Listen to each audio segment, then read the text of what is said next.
Hello and welcome to another episode of Toothless MMA Radio Series Quick Hitters. I'll be your host, John Galloway, and today, as we look at the world of combat sports, I'll be joined by my guest, Ben Saunders.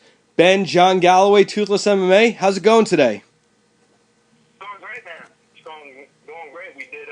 We had some sparring today, got a great session in, and looking forward to this upcoming fight. Now, you are going to be fighting on the upcoming Titan card, Titan FC 29 on August 22nd in Fayetteville. Now, you're going to be headlining the card, going for the title against Matt Riddle. How's that feel? No, it's awesome. It's definitely awesome. More than anything, I'm really happy to fight someone Matt Riddle's caliber, outside, a major organization. It's hard to, really find top-notch competition, so I'm really happy, Titan was able to put this fight together. Yeah, how exactly did this fight come about? Honestly, he was originally supposed to fight Pele, but I believe with all the soccer going on out in Brazil, he apparently was having visa issues. They were probably being real strict and everything, and with all the people coming in and out of Brazil for the soccer games, and I guess he was unfortunately unable to get that taken care of. So, I stepped up and stepped in, and I'm definitely here, man. I'm definitely looking to win it. Yeah, unfortunately for him, but fortunate for you. You got to take advantage of opportunities when they come up. Yep, absolutely. Now, you've been through a couple different organizations. You fought in the WC, clearly fought, and obviously many times in the UFC. Tell me about Titan and how they treat you as a fighter. Right now, this is going to be my first fight with them, so, it's still a brand new experience for me.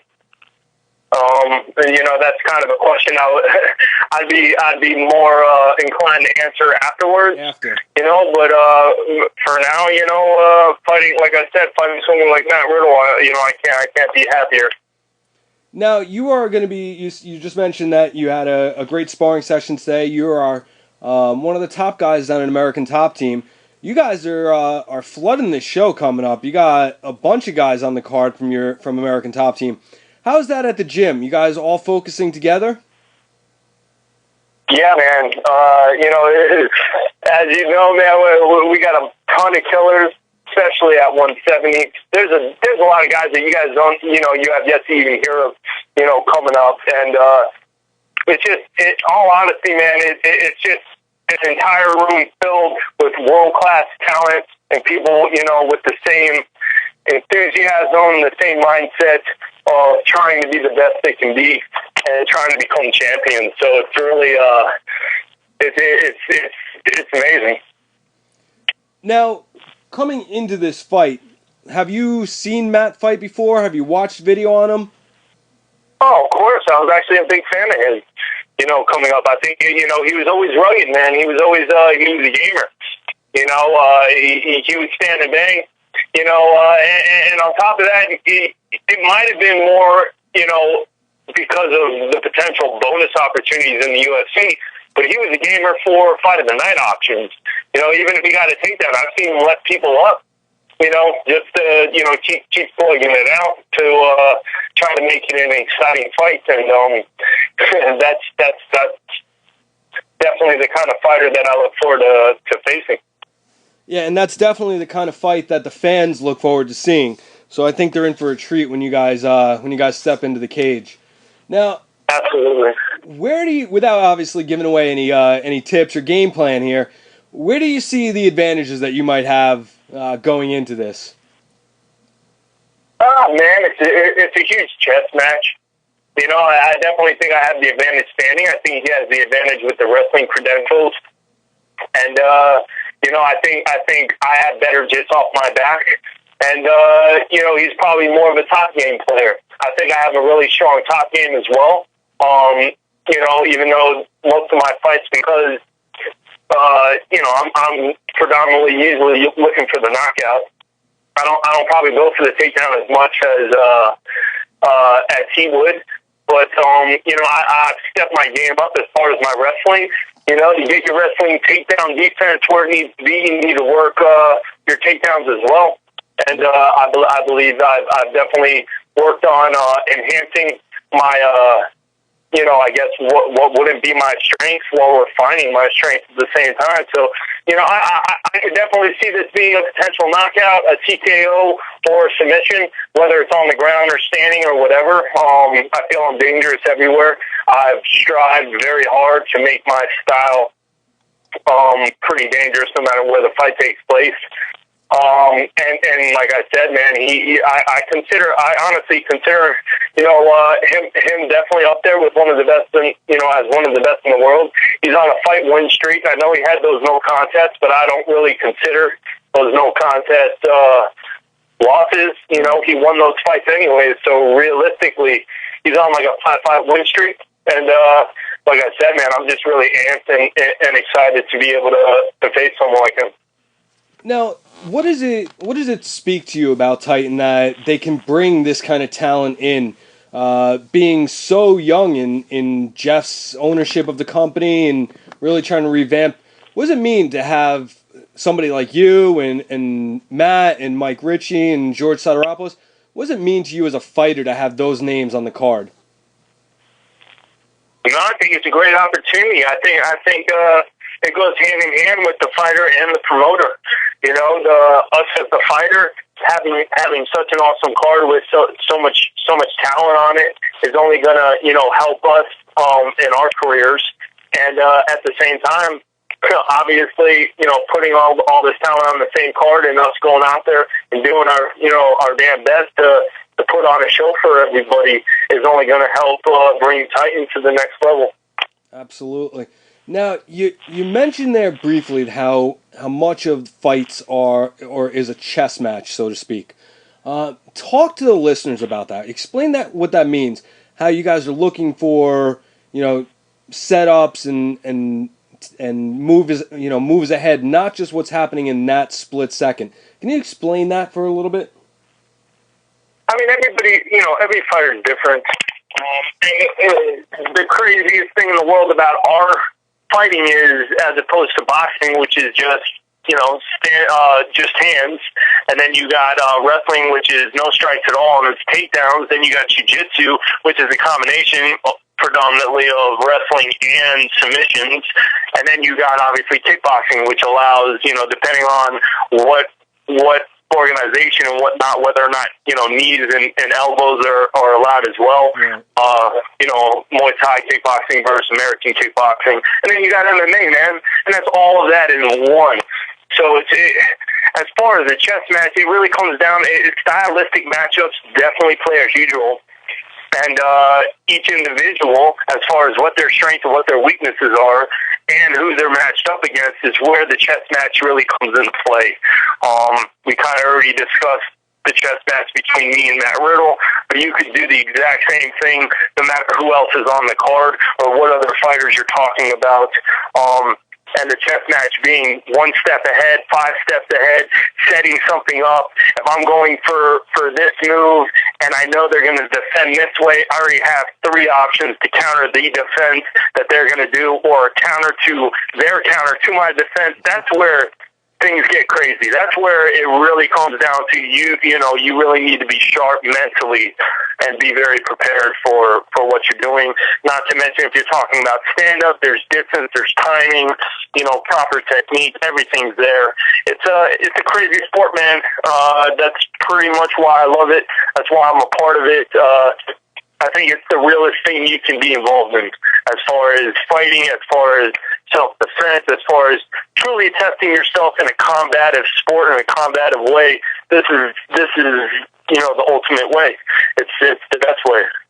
Now, how does being at a top camp like American Top Team help you with that?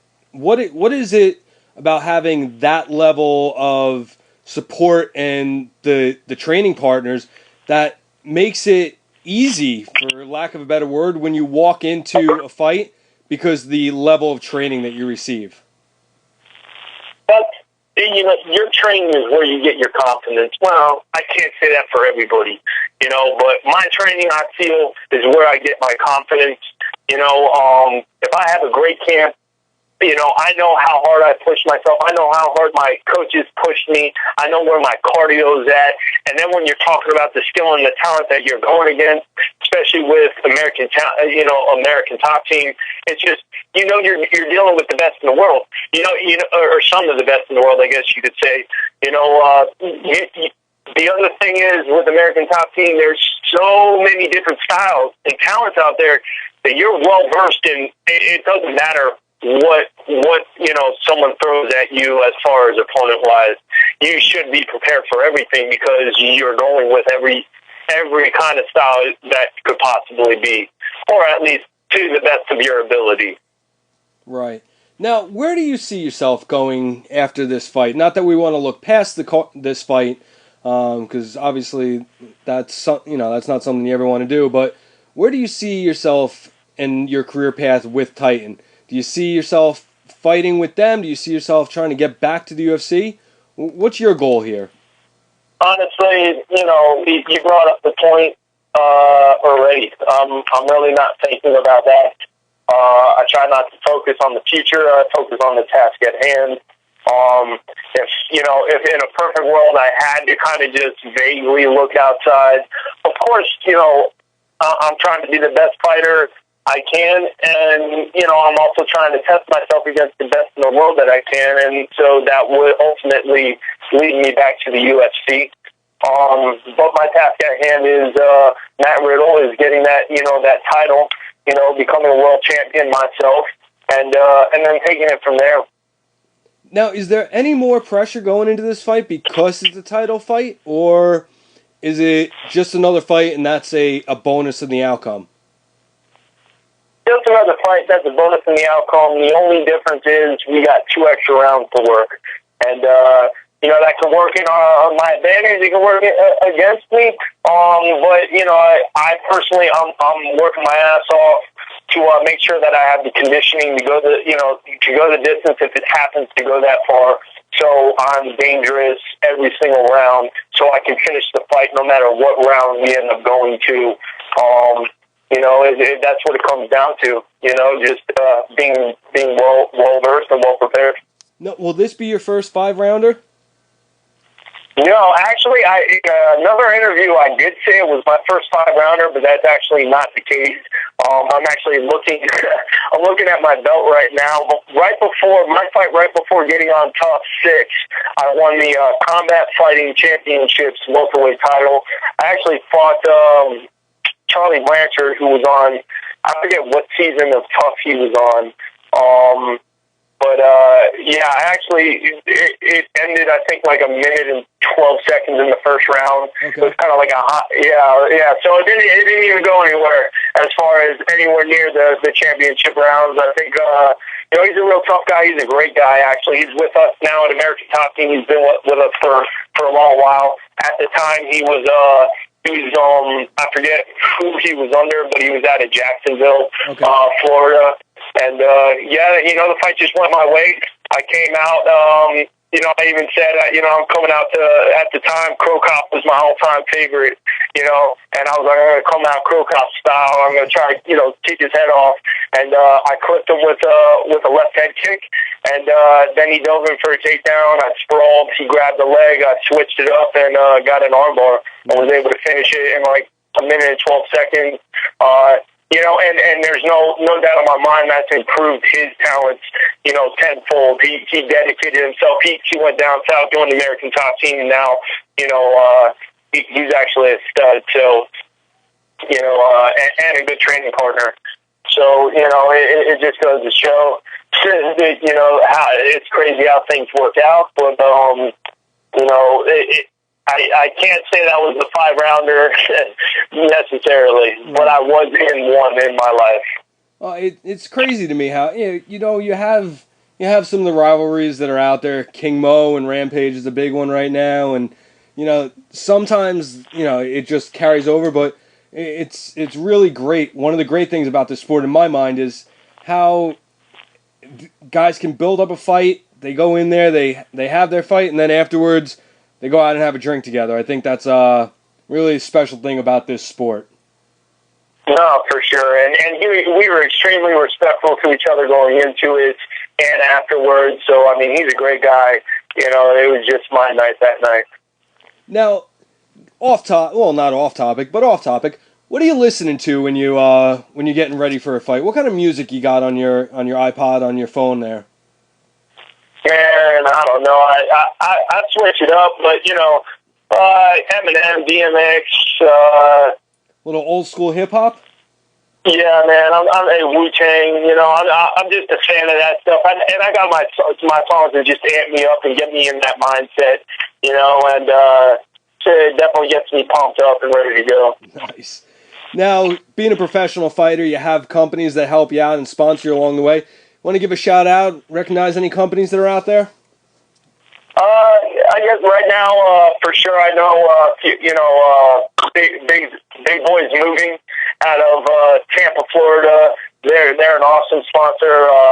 Future Legend has always, had my back. Frank from Future Legend. And I'm not sure. Onnit's always been with me. It's awesome to be, part of, Team Onnit as well as All Pro Science, Team APS, just to name a few. And anybody that wants to hit me up, they can also hit me up on social media. I run everything myself. I try my best. I'm a huge fan of the sport. I was way before I actually became a professional.